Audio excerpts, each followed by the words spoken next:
A Federação Espírita do Paraná apresenta Sandra Della Pola, na 19ª Conferência Estadual Espírita com o tema A Lei Divina e a Felicidade Real.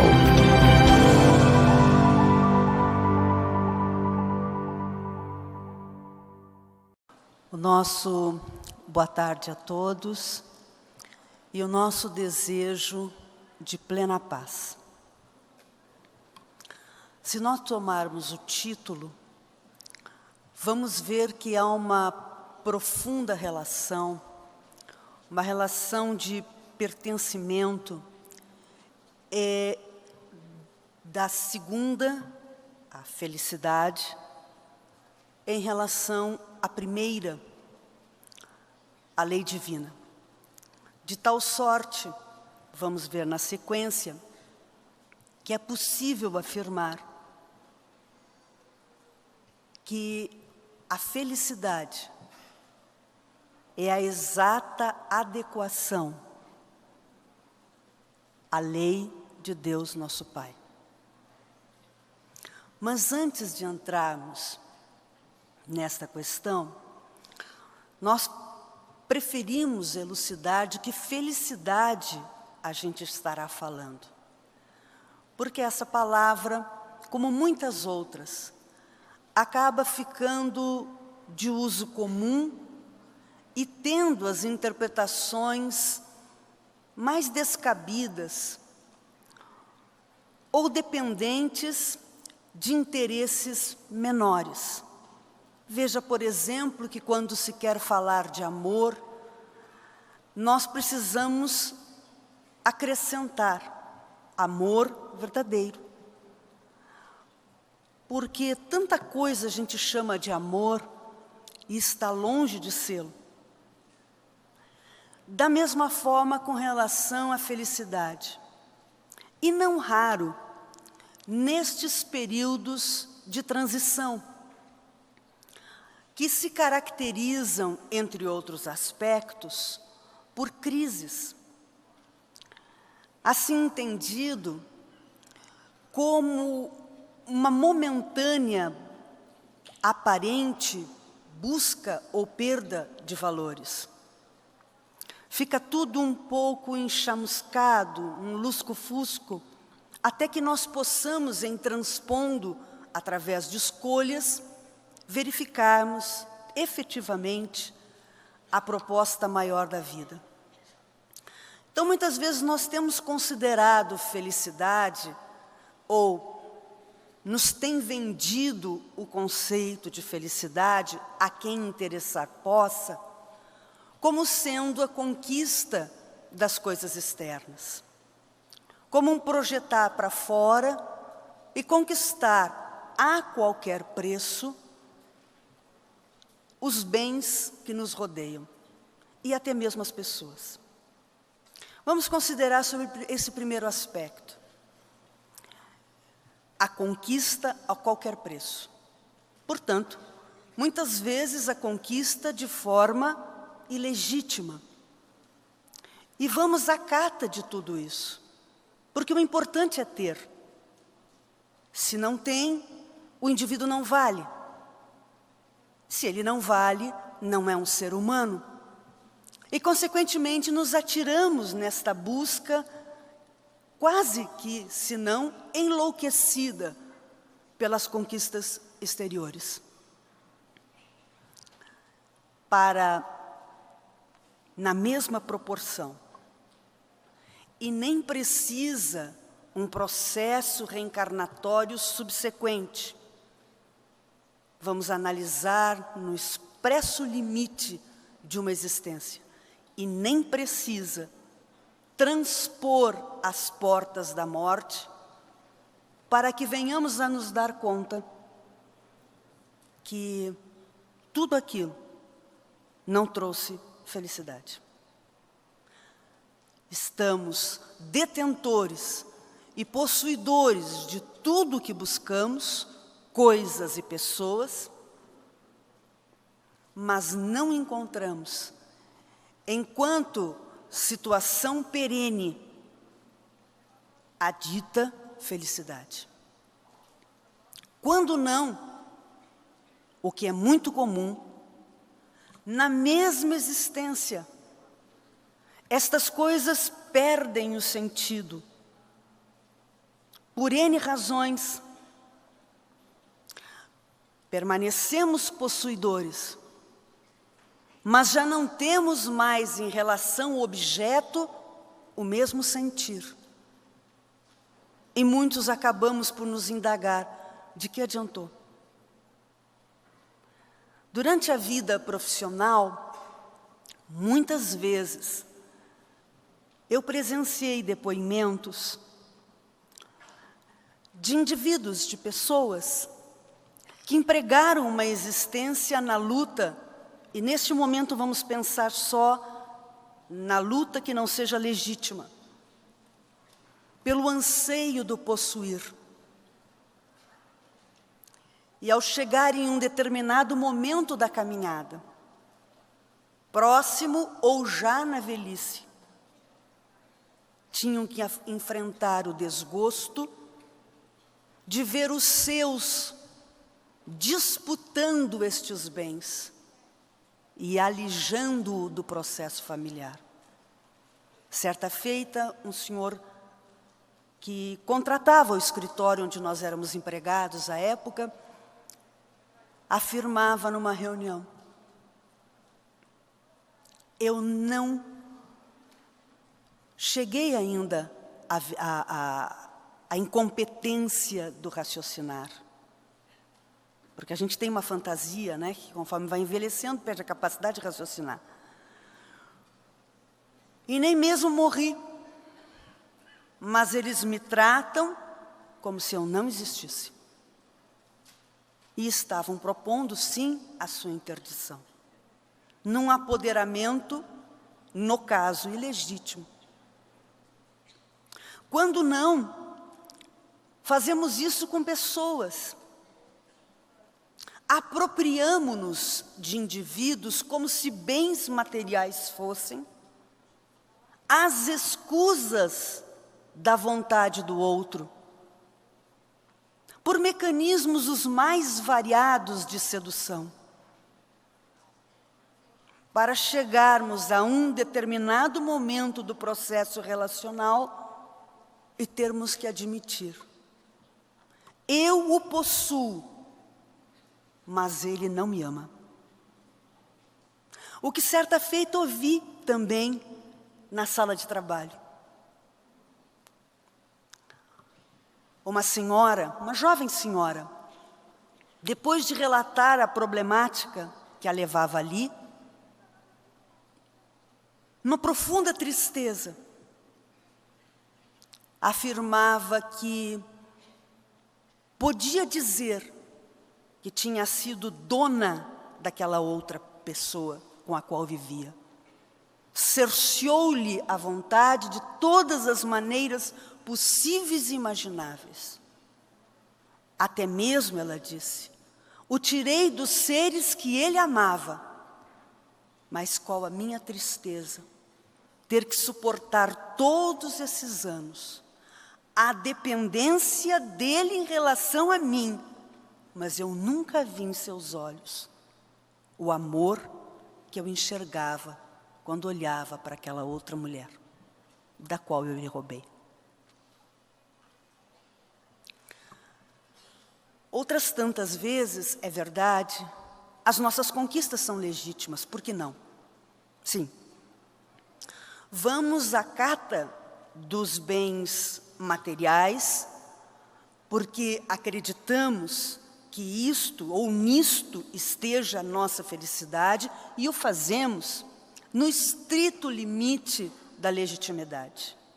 É fruto do nosso trabalho, é fruto do nosso esforço, é fruto das nossas tentativas e da nossa dedicação. Justo, pois, possuí-los.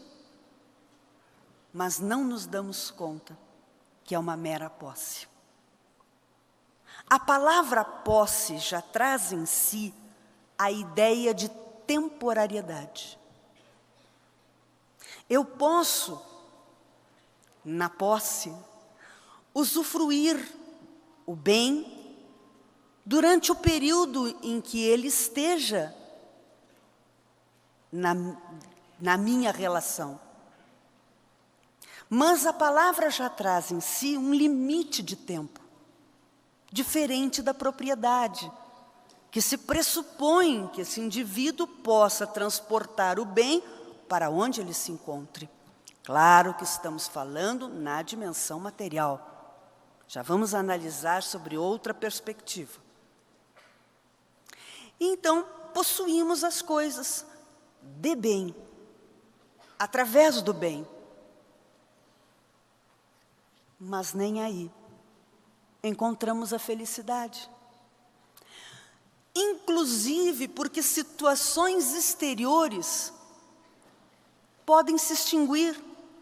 O que é matéria pode se extinguir, pode deixar de existir, ou alguns mecanismos externos podem impedir que eu mantenha a posse. Então, todo aquele que depositar a sua segurança, a sua tranquilidade, a ideia de felicidade fora de si, em algo que seja material, está no mínimo em risco. Porque se o bem deixar de existir por N razões, uma catástrofe, ou uma determinação governamental. Mas se nada disso acontecer, Deus ajude aos que possuem de forma legítima, não deixaremos de enfrentar o dissabor de nos dar conta que isto tudo não nos deu felicidade. Não de forma perene. Da mesma forma, em relação às pessoas, muitos de nós caímos numa fantasia, numa ilusão de que alguém pode nos fazer feliz. E é mais complicado ainda quando a outra pessoa, ingenuamente, entende que sim, ela pode nos fazer felizes. Vou abrir um parênteses. Todos nós temos o dever de contribuir no limite das nossas possibilidades para favorecer mecanismos materiais e imateriais para a felicidade dos outros. Fecho o parênteses.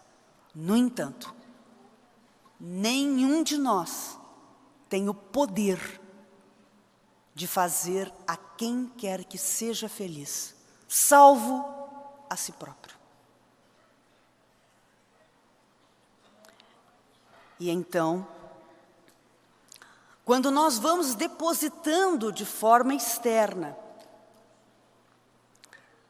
a busca disso que trazemos na alma como um anseio e que vai se tornando cada vez mais forte conforme nós vamos evoluindo nas competências cognitivas, emocionais e espirituais, este anseio vai latejando cada vez, fazendo mais sentido, se torna uma necessidade mais contundente. No entanto, toda vez que nós transferimos para fora o conceito de felicidade ou a busca da felicidade, o desgosto é darmos-nos conta em algum momento em que isso não vai acontecer. E aí nós acabamos criando alguns sofismas, o que é muito comum em períodos de transição. Processos de crise são, no campo filosófico, muito apropriados para o nascimento de sofismas que, de alguma forma, quer nos manter retidos na posição anterior, retidos no anseio de evoluir, retidos numa escolha que já foi feita e que no fundo a gente sabe que não é a melhor, mas o sofisma de alguma forma nos encanta, nos adula e vem ao encontro daquilo que fica mais fácil e a gente acaba por sucumbir. O sofisma é fundamentalmente uma meia-verdade e por isso é um processo que exige cuidado. Uma meia-verdade é muito mais complicado e perigoso do que uma mentira. Porque a segunda fica mais fácil de detectar do que a primeira. E exatamente porque tem a meia-verdade. E porque às vezes a gente não quer ficar com toda a verdade, que exigiria um certo esforço, que exigiria algumas renúncias. Como a gente, na verdade, ainda transita, tentando atender a todos os senhores com S minúsculo, e passa por uma retenção íntima de adotar o único Senhor que vale a pena, acabamos enredados no processo sofismático. Antes de eu dizer o sofisma específico desta área, esta é uma matéria, um assunto que particularmente me atrai muito na filosofia. E certa feita eu estava trabalhando na minha área profissional, trabalhando esse tema, e no intervalo, um colega que estava ali na sala conosco, veio conversar e disse, todos os exemplos que foram dados, disse para mim, eu gostei muito, mas eu gostaria de lhe contar um sofisma.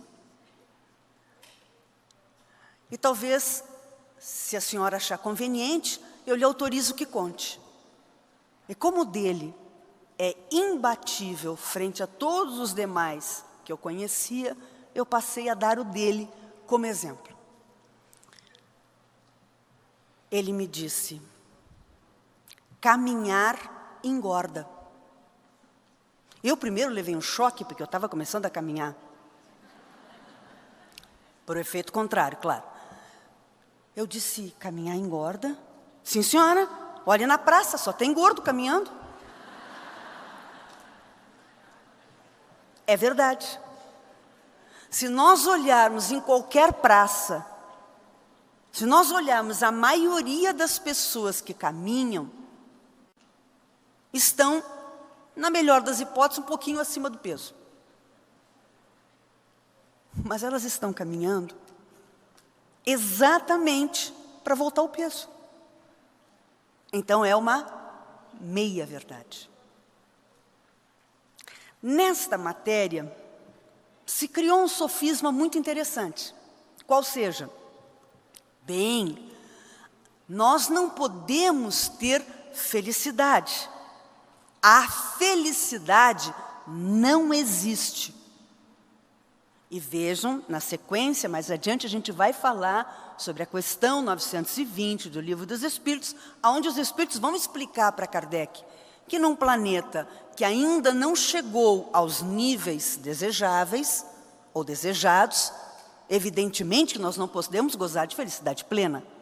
Seria até um estado patológico. Nós estamos diante de tantas desigualdades, de tantas injustiças e não estarmos nem aí. Mas a fala é dita não considerando a expressão do livro, mas dentro de um paradigma materialista. Porque se a pessoa dissesse que a felicidade é possível, na visão materialista ela estaria mentindo. E todos nós de cara perceberíamos, eu estou diante de um engodo.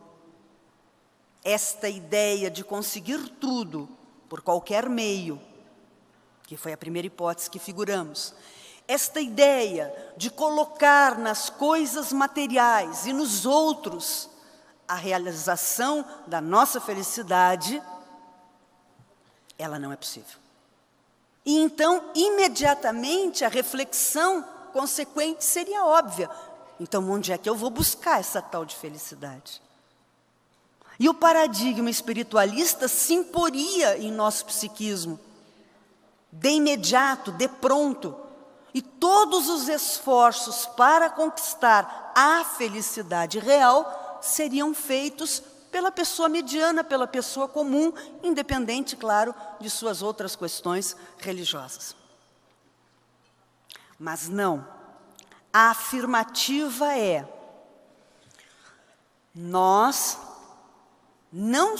a felicidade não existe de forma perene. O que existem são momentos felizes. E aí a gente se aceita. É mesmo. A felicidade não existe, não. Mas existem momentos felizes. E a gente perde a ambição da felicidade, da sua conquista, da sua busca, para ficar aprisionado no diminuto, no menor, na hipótese de momentos felizes. E então, sim, se são momentos felizes, o que está por trás disso? Se o que eu posso ter são momentos felizes e nada mais, então os fins justificam os meios. Porque ou eu tenho esses momentos felizes aqui e agora, ou não tem mais nada. Então, primeiro nós temos que nos acertar de que felicidade estaremos propondo a reflexão e aditamos o real. Na medida que a maneira de pensar as coisas com o modelo da matéria, modelo materialista, se preferirem a expressão mais complicada, o paradigma materialista, qual seja aquele limitador da vida que nasce num berço, se extingue no túmulo, ele é o gerador de todas essas questões que falávamos. Enquanto que, se trocarmos a lente de análise da vida para entendê-la anterior ao berço e posterior ao túmulo, em extrema continuidade e ininterrupta, modificam-se dois elementos imediatamente. Primeiro, a perspectiva. E segundo, o tempo da própria expressão de felicidade. Quando nós conseguimos entender que o espírito que nós somos é imortal, começa a fazer sentido uma busca interior que vai naturalmente se utilizar acessoriamente das questões externas. Posto que, repito, nada há de errado possuir, na medida que essa posse tenha chegado em nossas mãos de forma adequada. Mas a mudança de paradigma naturalmente vai gerar um conceito diferenciado de felicidade. Talvez o que me dê satisfação nesse momento, feito de qualquer jeito, ou para atender qualquer carência, não venha a prolongar este sentimento. Pelo contrário, as consequências desta emoção inicial não são agradáveis. Porque feriram a outrem, porque foi conquistada de qualquer maneira, ou mesmo que tenha atendido todos os princípios, se extingue na vivência material. Porque caixão, embora possa ter gaveta, tudo que tiver dentro da gaveta, fica na gaveta. Nós, os espíritos que somos, partimos para uma outra dimensão de realidade.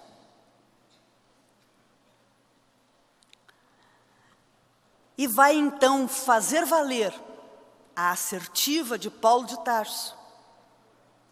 Tudo eu posso, mas talvez nem tudo me convenha. Sim, tudo eu posso. Posso no sentido de que eu tenho poder para fazer. Não no sentido da legitimidade.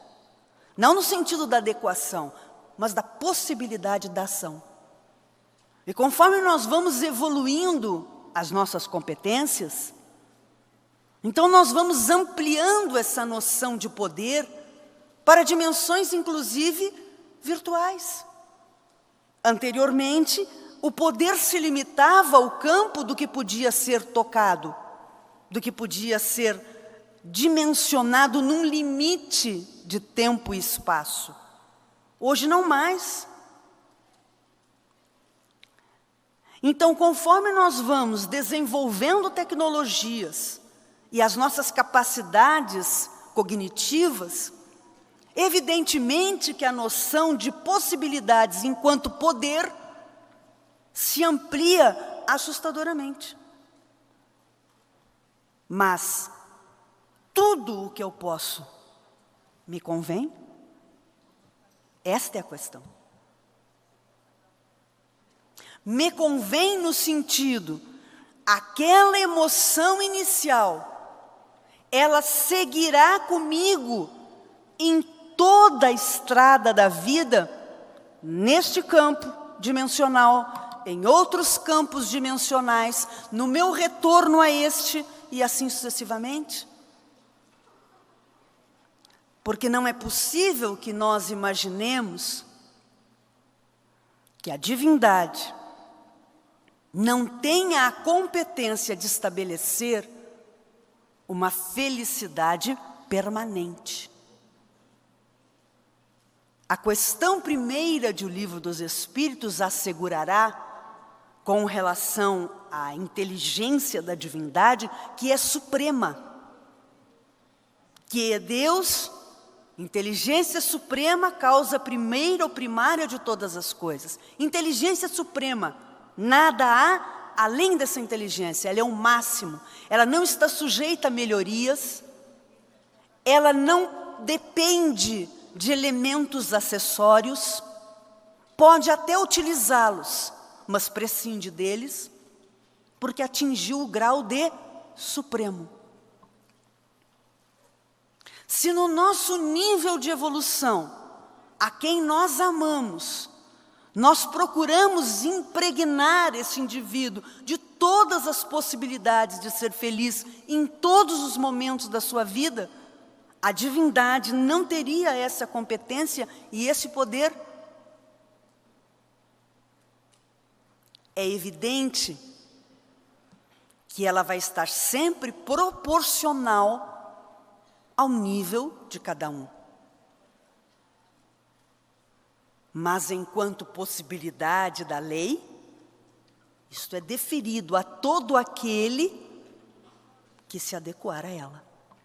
Vamos ver se isso é verdade. Questão 614 do Livro dos Espíritos. Vamos ver na tela. Como eu não enxergo a tela, eu deduzo que vocês estejam vendo. Está aí a questão primeira? Então vamos lá. A questão primeira não, a questão 614. Só um parênteses antes de analisá-la. Ela abre a terceira parte do Livro dos Espíritos, que vai tratar das leis morais. A lei divina, a propósito, é a concretude da providência. dirá lá nas questões iniciais do livro que nós podemos ver Deus através de suas obras, pois nós podemos vê-lo, entre aspas, substancialmente através da lei divina, que Allan Kardec irá facetar em 10 ângulos. E quando ele pergunta aos espíritos codificadores se pode fazê-lo, é a última questão do capítulo 1, a 648, os espíritos vão dizer, primeiro, ela está na linha da própria divisão mosaica. Deveres do homem para com Deus, deveres do homem para consigo mesmo, deveres do homem para com o próximo. Então, ele pode fazê-lo. Mas entenda-se que é um dimensionamento considerando as nossas limitações, as nossas dificuldades da compreensão de um todo. Toda vez que nós temos um todo para analisar em qualquer área de ciência, a gente vai facetando para poder entendê-lo. Mas a lei é única, aplicada nas dimensões ou nos aspectos analisados nos itens subsequentes. 10 itens subsequentes. Então vamos ver. Que se deve entender por lei natural? Pode passar o próximo slide, agora eu consegui ver. Entra, pode entrar. Isso. Que se deve entender por lei natural? Resposta. Próximo. A lei natural é a lei de Deus. Bom, até aí para mim trocou 6 por meia dúzia. Vamos seguir. É a única verdadeira para a felicidade do homem. Então, a felicidade real se constitui na adequação das nossas escolhas à vontade da lei, ao que está expresso na lei. Isso é difícil? Provavelmente sim, porque senão Deus não teria inventado a reencarnação. Allan Kardec, a propósito, vai perguntar nessa belíssima obra, o que faz uma pessoa, não é textual, o que faz uma pessoa que não conseguiu, em uma experiência encarnatória, acertar tudo? E os espíritos respondem que vai ter outra. Então, claro que o aprendizado e o desenvolvimento das virtudes, embora nós as tenhamos em germe, este desenvolvimento é complexo, porque ele significa o próprio evoluir. Mas este é o propósito da própria reencarnação. Quando se observa a análise dos espíritos em relação ao processo reencarnatório, e eles dimensionam que ela tem um quê reparador e tem um quê de possibilitar o progresso progressivo da humanidade, a evolução progressiva da humanidade, nós começamos a perceber que, fundamentalmente, a reencarnação tem por bojo, tem por escopo, tem por finalidade o desenvolvimento de potências que já são nossas, em germe, a serem desenvolvidas nas situações postas. Deixa eu fazer um outro parêntese, porque também há um sofisma dizendo que, para que nós possamos aprender a acertar, nós temos que errar. Não, a afirmativa verdadeira é: toda vez que erramos, aprenda-se com esse erro, o que é muito diferente. O fato é que, para poder conquistar a felicidade que seja perene, será preciso que nós tomemos uma decisão de procurar atender o propósito da lei divina. Que muito sabiamente Kardec vai resumir na última lei que ele analisa, e que poderia ser o resumo de todas as outras, em amor, justiça e caridade. Então, a passo e passo no processo reencarnatório, nós temos, por possibilidade e por necessidade, o desenvolvimento destas faculdades.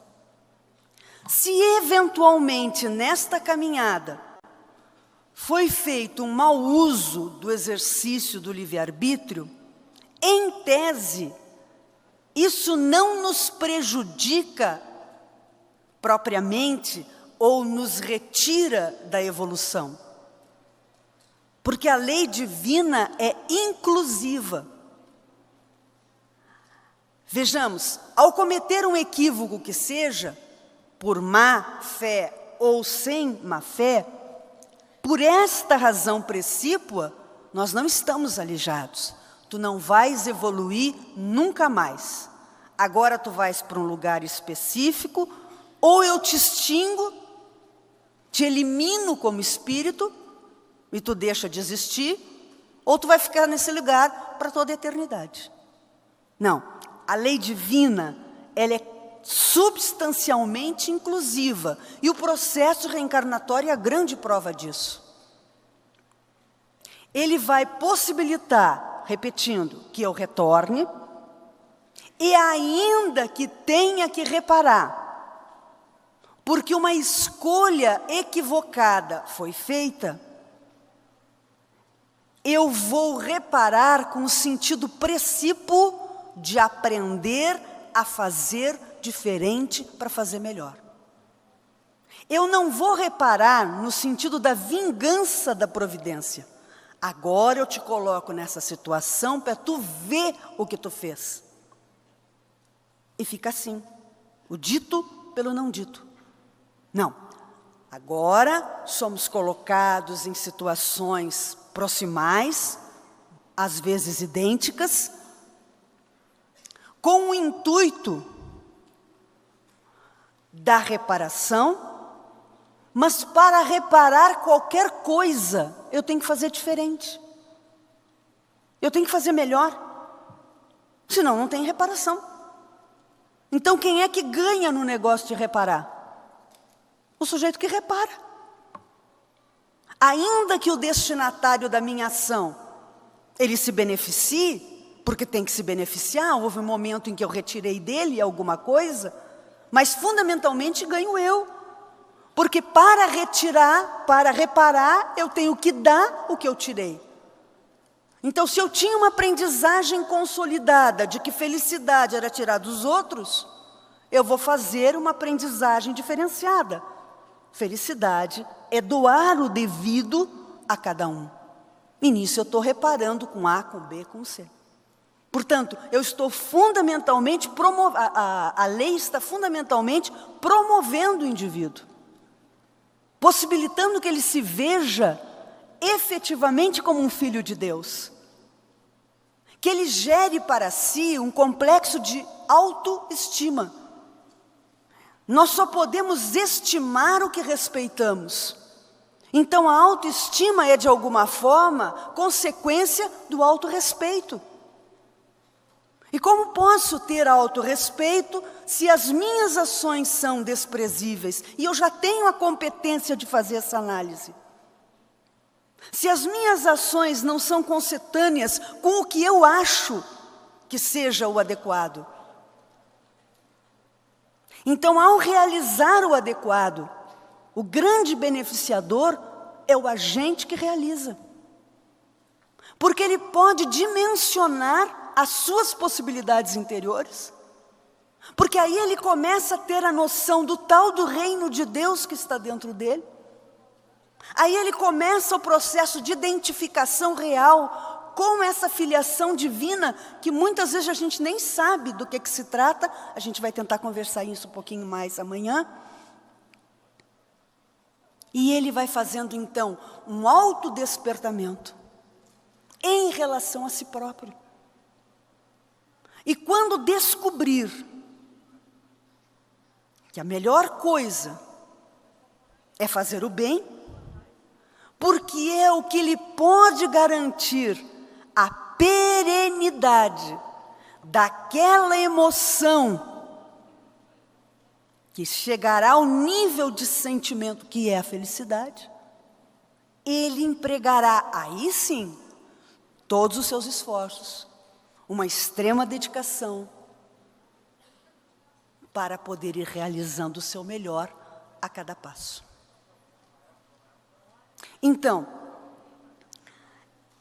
é a única verdadeira para a felicidade do homem. Felicidade real consiste na adequação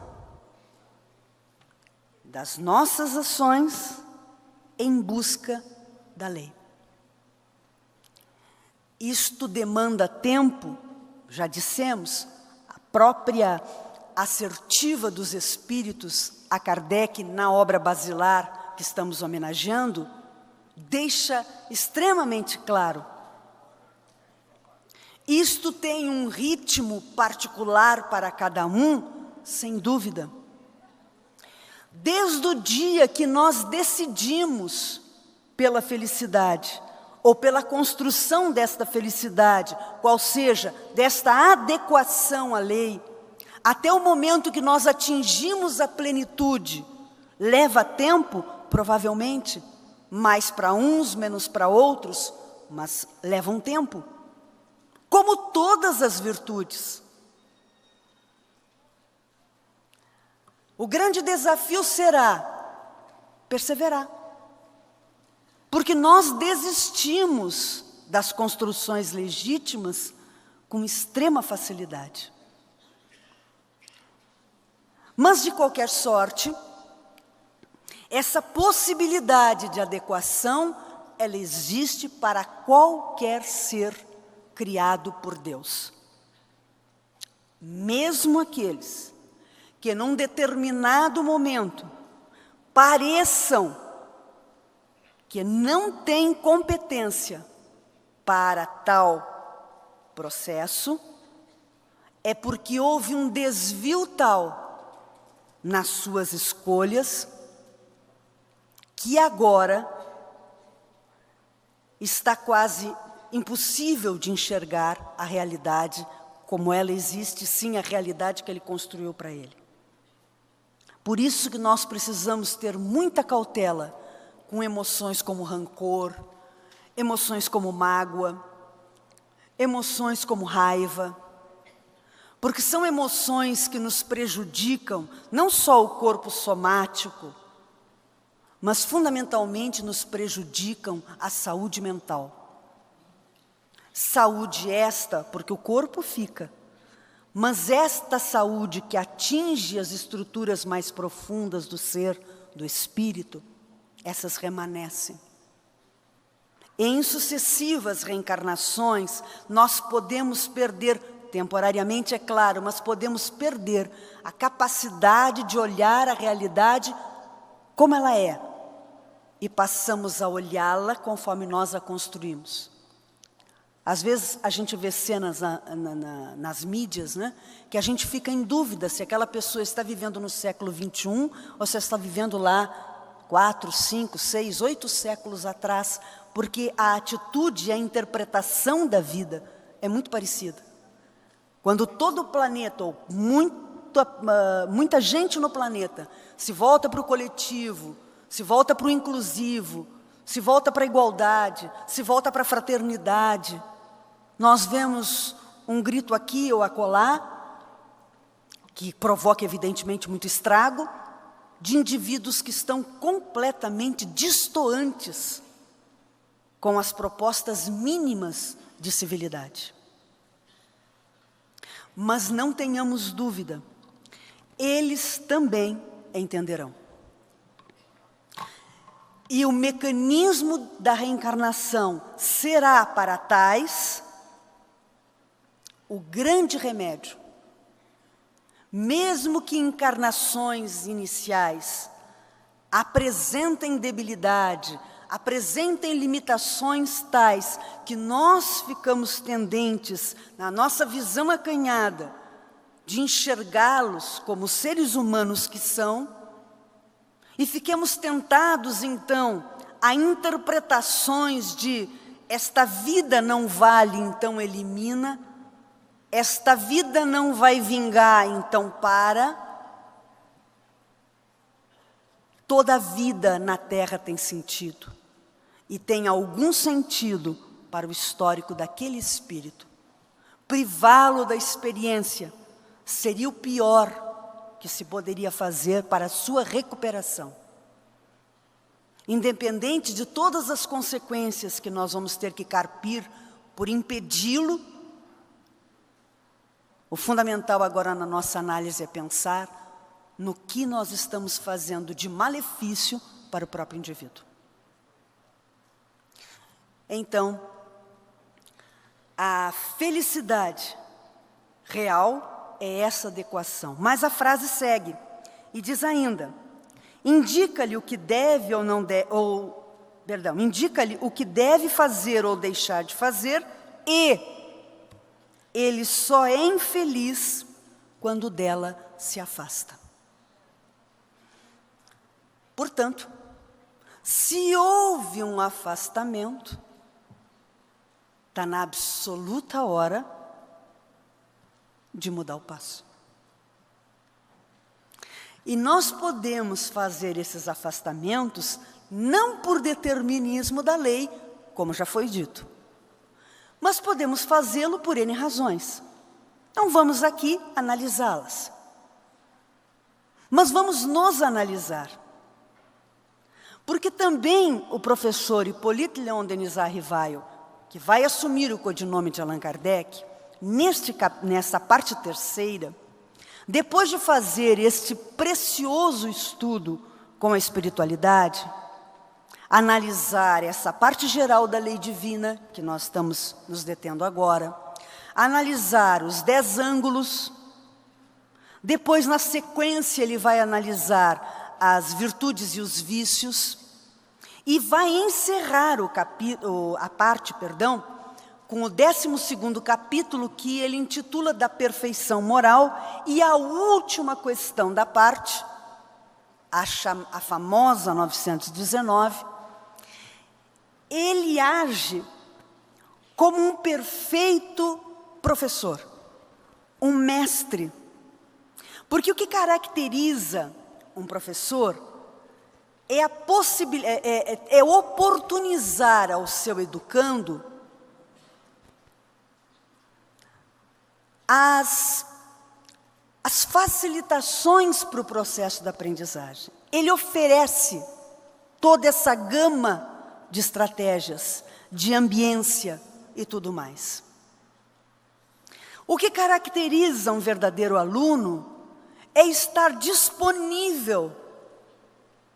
Portanto, se os dois se encontram num determinado espaço, que seja a sala de aula da vida, é a grande chance de se gerar o ensino-aprendizagem.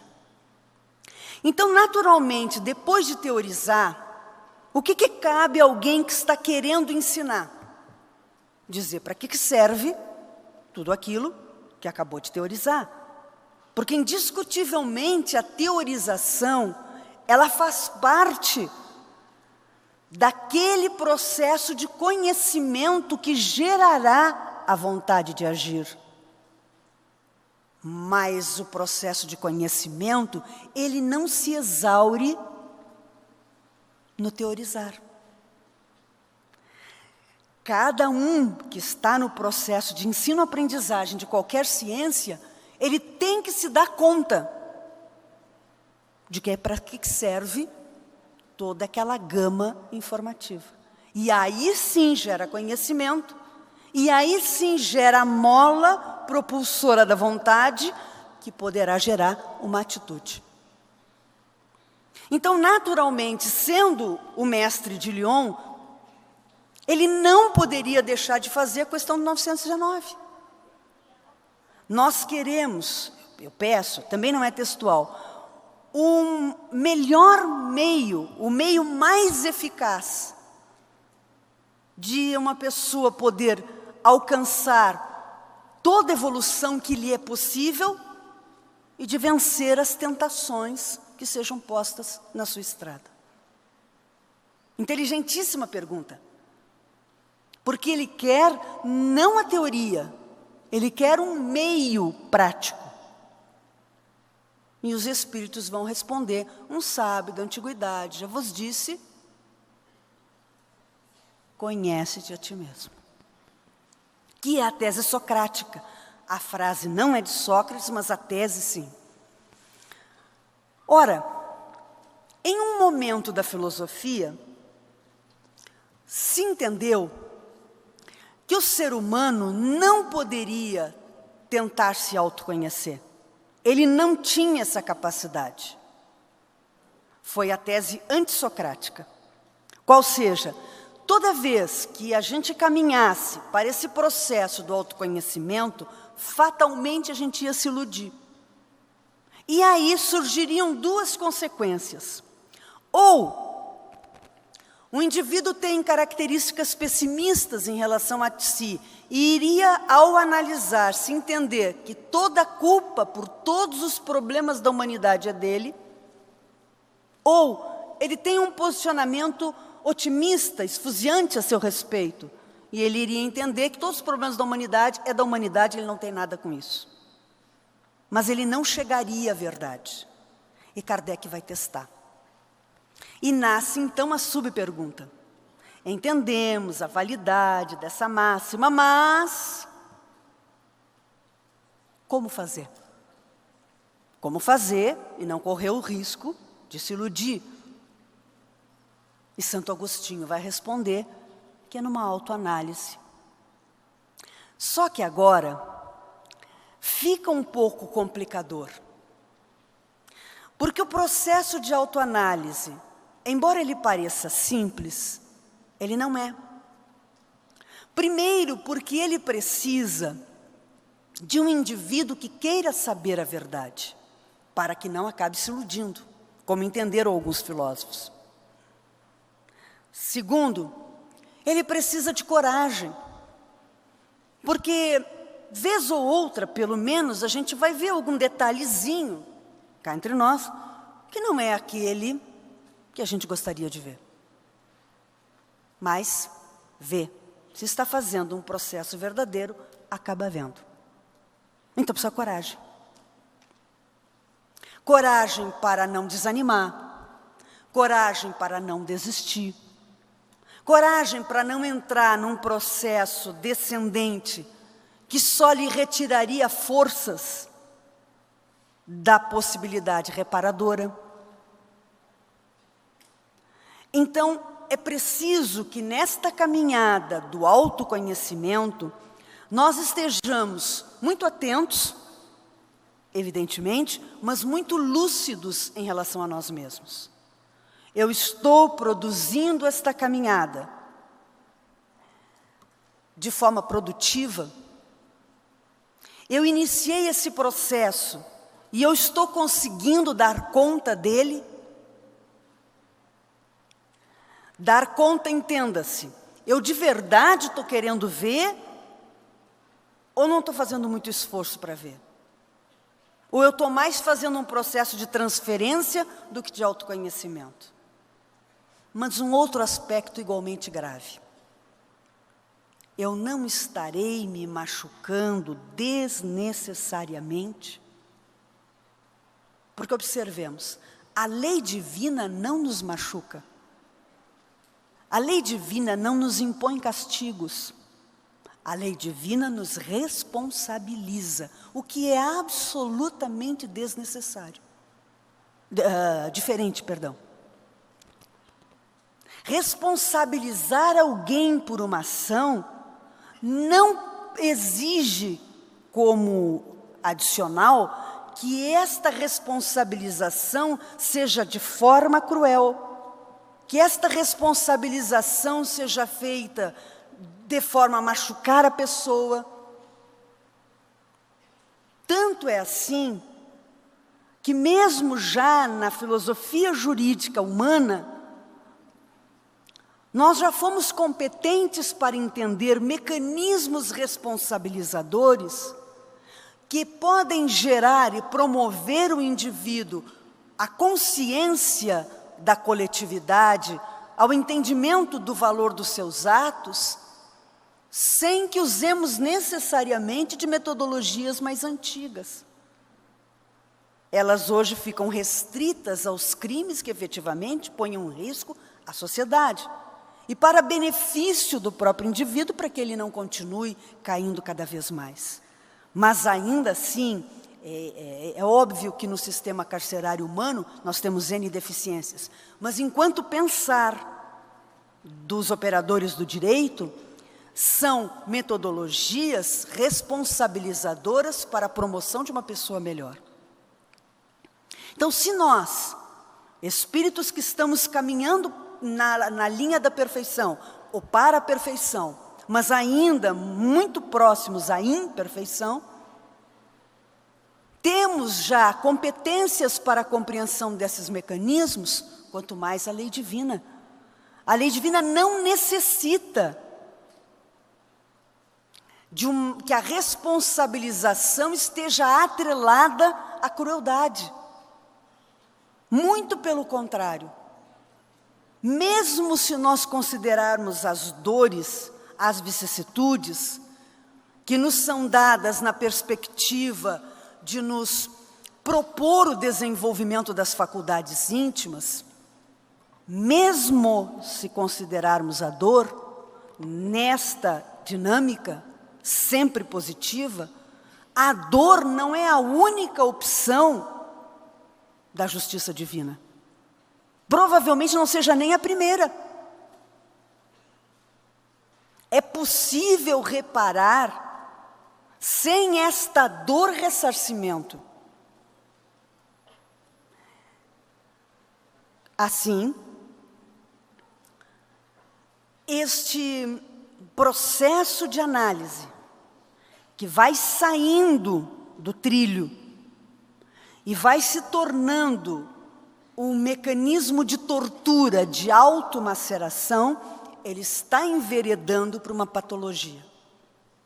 E precisa, então, de uma intervenção urgente de alguém da área da saúde, de um sério e de um bom profissional da área da saúde mental. Allan Kardec, na obra O Céu e o Inferno, ele vai num capítulo intitulado Código Penal da Vida Futura, ele vai referir que a evolução nós poderíamos vê-la num tripé: arrependimento, expiação e reparação. Portanto, arrepender-se significa o espírito já ter transitado fortemente no seu processo de evolução. Porque para se arrepender de alguma coisa, pressupõe, no mínimo, que eu enxergue o outro como um semelhante a mim. Eu saio da visão egocentrista, absurda, absoluta, para ter, na pior hipótese, uma visão egocêntrica relativa. Porque eu já consigo enxergar na face da terra alguém mais que não seja só a satisfação do eu. Então, o arrependimento não é para o início da caminhada. Pressupõe um certo amadurecimento deste sujeito que caminha. Agora, arrependimento é uma postura racional que pode e vai gerar, muito provavelmente, tristeza, mas não é um empacar nesta tristeza. Não é um ficar retido por essa tristeza, que acaba sendo outro elemento constritor. E que vai levando a culpas, e que vai levando a processos depressivos, portanto, já no descaminho da saúde. E que, repito, necessita de providências imediatas. nós que somos pelo menos simpatizantes do Espiritismo, vamos aditar aos tratamentos médicos a terapêutica espírita, evidentemente. Quanto o Evangelho, segundo o Espiritismo, perdoe-me, escolhê-lo, né? Mas estamos falando de Espiritismo, o quanto esta obra, além de tudo que ela nos dá,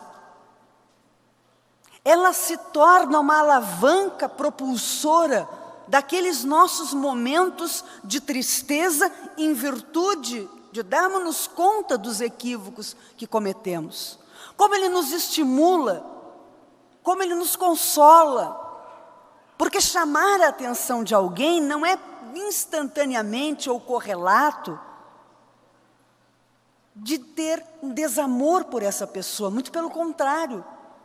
Quem cuida, quem corrige, quem atua, quem educa, é porque ama. Então, na mesma proporção que o Evangelho nos pode muitas vezes chamar a atenção para pontos aqui ou acolá que precisam ser modificados, ele nos traz a resposta imediatamente do amparo divino, das nossas possibilidades interiores e do sentido maior de estarmos vivendo aquela situação. Então, na eventualidade de termos feito um desvio e nos afastado da lei, seja por que razão for, aceleremos o passo e voltemos à rota. Analisando a cada circunstância de nossa vida, como nós poderíamos fazê-la melhor. E ninguém ensinou isso melhor do que Jesus. Quando simplificou a metodologia da boa convivência, da civilitude, da fraternidade, da evolução,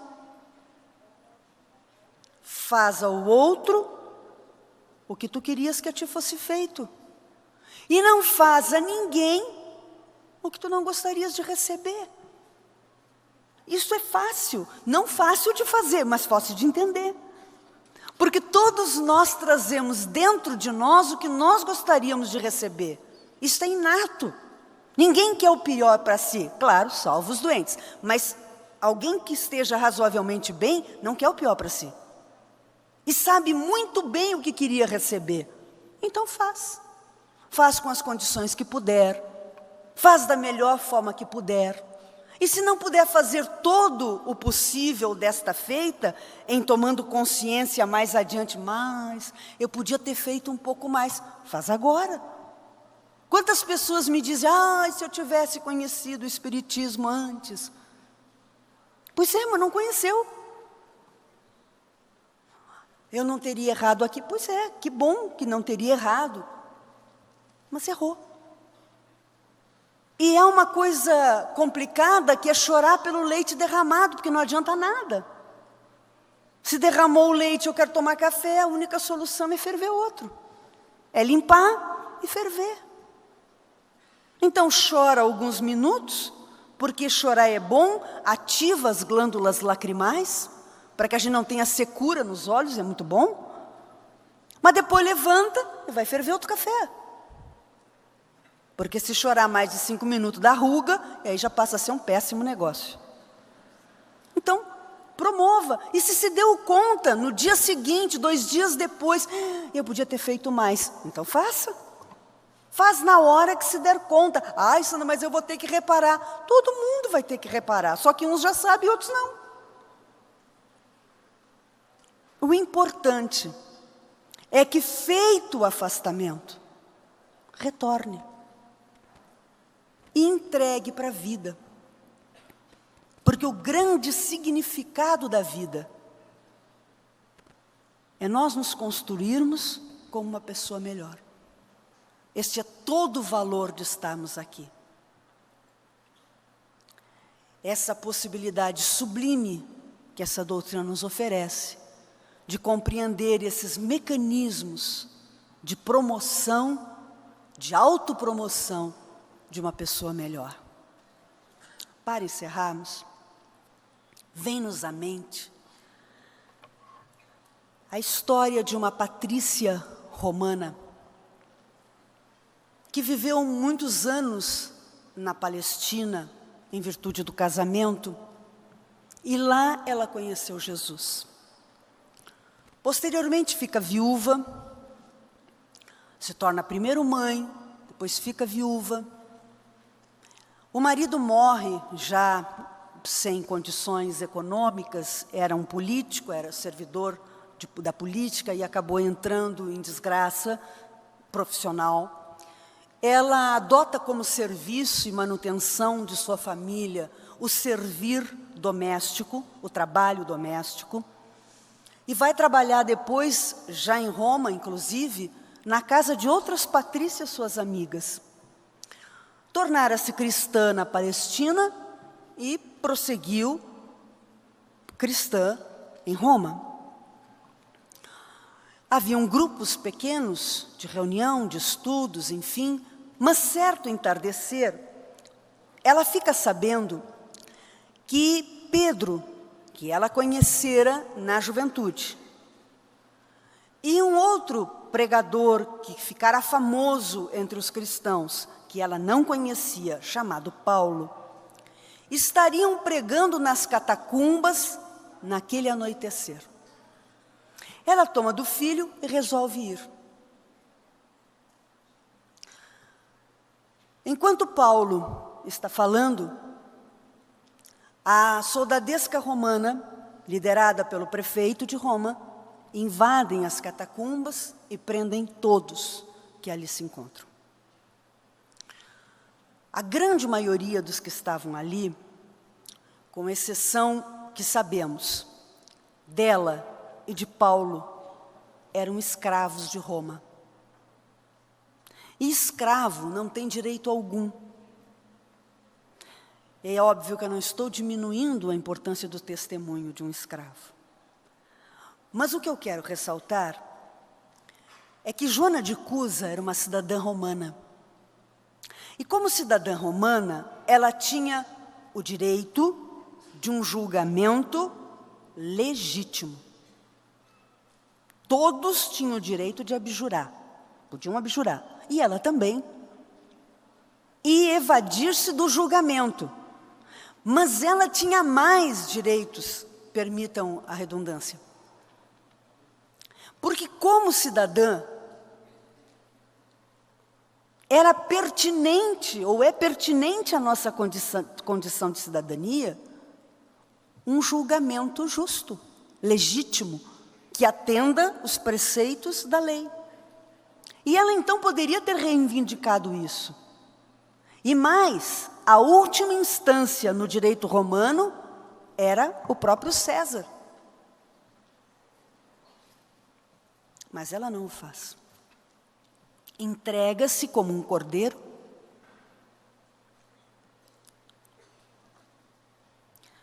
E o servidor público, o jovem soldado que estava mais próximo a ela, ao tomar conhecimento da sua cidadania, ele embrabece e faz várias investidas, para que ela reivindique, para que ela mude aquela situação. E ela não faz.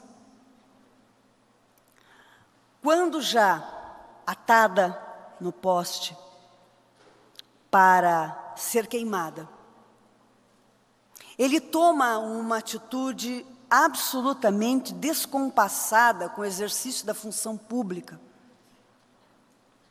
Ele a esbofeteia. Mulher, este teu Cristo só te ensinou a morrer? E essa frase em especial me toca muito. Porque ela é comum nas bocas dos desavisados. Ela transita nos discursos dos sofistas. E ela é mais atual do que nós às vezes conseguimos perceber. Consideram estes descuidados para não dizer malfeitores dos tempos modernos, da fase contemporânea, que a opção pelo adequado, que o exercício do legítimo, que o respeito ao outro e a luta, muitas vezes feroz, que empregamos conosco mesmo para melhorarmos algum centímetro, eles debocham ou procuram nos agredir. Como sendo cristãos, estamos mortos para as euforias do mundo, ou para aquilo que todo mundo faz. Mas ela, imperturbável, me emociona, porque nem ali sentiu qualquer tentação de voltar atrás, de olhar para trás. Pegou a charrua e ainda teve a competência, a capacidade de transcender e enxergar o seu suposto algoz como um doente, exercitando o ensinamento da tolerância e da indulgência. Ah, meu filho, este meu Cristo me ensinou a te amar e a te perdoar. E sucumbiu. Por isso que o exercício da felicidade real,